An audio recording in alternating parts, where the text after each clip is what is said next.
And hello everybody, you're welcome back again to the Reggae Appreciation Society. One day in January 2019, I was hanging out with some pals at our favorite watering hole and watching a replay of the just ended 25th anniversary of the Rebel Salute concert series. In between acts, the great Koffee came up to introduce on stage a then 17-year-old dancehall prodigy that he promised was the next big thing. Well, I'm going to tell you something now. Here comes the biggest female sensation out of Jamaica, original Koffee! And when he said her name was Koffee, my first thought was that she was his daughter. I was impressed by her performance, but totally forgot all about her until I heard this thumping intro on the radio one morning a few months later. Like millions of people around the world, I was captivated by Toast, Koffee's breakout single, a joyous, positive, and infectious anthem with a lovely message of gratitude for life's journeys, regardless of our experiences along the way. The song was a critical and commercial smash that topped the Billboard reggae charts, was nominated for a Grammy for Best Reggae Performance, and went platinum in several countries. She released her debut EP, Rapture, in 2019, and it won the Grammy Award for Best Reggae Album at the 2020 Grammys. And Koffee made history by becoming the youngest person at just 19 and the only woman to win in that category. Putting it mildly, she was the best thing since sliced bread to the global reggae family.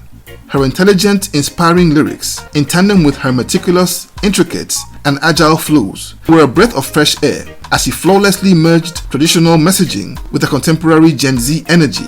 She had all the right tools and skill sets to become Jamaica and indeed reggae's new champion, and seemed set to dominate the airwaves for a long time to come. But since winning the Grammy 5 years ago, a large cross-section of her fans, including yours truly, have noticed a considerable dip in her fortunes and presence, with some even claiming that she fell off, especially after her second album, Gifted, which came out in 2022. The rumor mills went crazy again a few weeks ago when it came to light that she had been dropped by her record label, RCA Records. Now let's take a quick look at the rise and journey of this dancehall superstar and her future in the music business. She was born Michaela Simpson in Spanish Town on the outskirts of Kingston, Jamaica in the year 2000, and was brought up mostly by her civil servant stroke actress mother. Her mother raised her in line with her strong Christian values and did a great job of sheltering her from all the violence that plagued their community. Aside from the regular gunshots she heard from her apartment, she never witnessed all the violence herself. But the glaring socio-political issues around her were glaring and sparked a desire in young Michaela to entertain people as a way of taking their minds off their stress. She got the nickname Koffee after ordering a coffee on a hot day while her mates were all opting for sodas. Her musical journey began as a member of her church choir, and she would learn the rudiments of melody and harmony. And by the age of 12, she taught herself how to play the guitar after borrowing one from her friend. And with that borrowed guitar, she began to practice how to play the chords of the songs of her favorite artists, Chronix and Protege. In 2016, her confidence got a huge boost when she won first prize in a school talent contest. This inspired her to keep honing her craft until a tribute to a national hero catapulted her into global fame.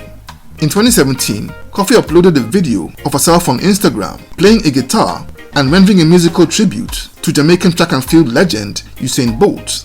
The song titled Legend caught the attention of Usain Bolt himself, and by the time she woke up the next morning, Bolt had shared it on his timeline. It went viral and Koffee would become an overnight sensation. Almost instantly, top figures in Jamaica's music industry began to bombard her inbox, and countless producers were in her DMs, all asking to work with her. But one particular invitation caught her eye. She was invited to be part of a star-studded mixtape called Ouija Rhythm that featured established superstars like Luciano, Busy Signal, Michael Rose, and Lutan Fire, and she channeled her deep personal disappointment at failing an exam and not being able to get into the sixth form in high school, and poured all her frustrations into a track named Burning. Putting it mildly, she totally killed it and stood out brightly amidst all the titans on the same compilation. This remarkable first outing got her noticed by all the OGs in Jamaican music, and her credentials were certified when Koffee introduced her to the world in January 2018 at Rebel Salute.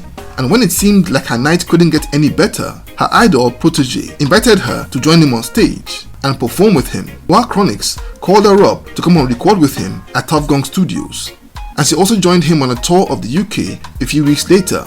In the same year, she signed her first record deal with RCA Records and released her debut single in the monster smash hit that was Toast, the song which really brought her to the world's attention. She wrote Toast after a visit to Haiti in 2018, in the aftermath of the devastating earthquake that took place there in 2010. It became one of the biggest songs of the year, and as at the date of the making of this video, it had a whopping 264 million views on YouTube and almost 200 million on Spotify. Her debut album, Rapture, came out in March 2019 and flew up to number 1 on the Billboard Reggae charts and bagged a Grammy a year later. Her second album, Gifted, came out in March 2022 and didn't do as well as Rapture, both critically and in terms of numbers, as it reached number 2 on the Billboard charts, unlike Rapture, which hit number 1 and stayed on the charts for 32 weeks. Gifted was well received in pop music circles, but it wasn't really a hit in the reggae global fraternity. Personally, I wasn't feeling it. I grew up with Bob Marley, Peter Tosh, Cocoa Tea and the likes, and came of age listening to Shabba Ranks and Buju Banton, among others. So hearing Koffee talking about Balenciaga, Cartier and Ferraris on at least 3 tracks on Gifted sort of put me off the entire album. But that's just me airing my opinion. Despite Koffee's failure to replicate her debut success, she was still in hot demand for collaborations and concerts around the globe.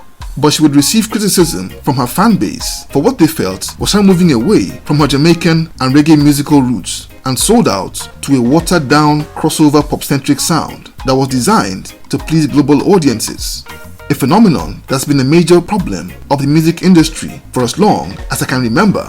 And what I found most intriguing is that since her debut, she featured in tracks from the likes of John Legend and rapper J Hus, but hasn't collaborated with any reggae artist from Jamaica. Koffee's hardcore fans love her no matter what, but feel she's been pressured to change her style, while others are really quick to say she sold out. And she was heavily criticized after featuring on British singer Sam Smith's song Gimme in 2023 over her slack lyrics. And since then, she's not released or been on any new music as far as I know. But late last year, I heard she was working on an album which was scheduled to drop early this year. However, it came to light that her label RCA had cut ties with her a few weeks ago, and the reasons weren't very clear, but it's been rumored that she was let go over the weak commercial impact of Gifted and the lack of confidence in her ability to sell records in the future. The fact she came out in 2018 and only has 2 albums in 7 years is what I call a colossal waste of her immense talent. Plus, she turns 25 this year, meaning she's not exactly a young artist anymore. Koffee is a magnificent once-in-a-lifetime talent, and though she's still active on the touring circuit, her musical output is unacceptable to us fans. But it's my utmost prayer that while she's very likely gone back to the drawing board planning on her next move, that she goes back to her original source of inspiration, which was the conscious tradition of reggae and dancehall in Jamaica. I am almost certain that if she can do this, Koffee will reclaim the energy that lit up the global dancehall scene in 2018 and mark what will be a comeback of a lifetime. So there you have it. Thank you for watching this video today. Please leave a like, subscribe, and until next time, Jah bless.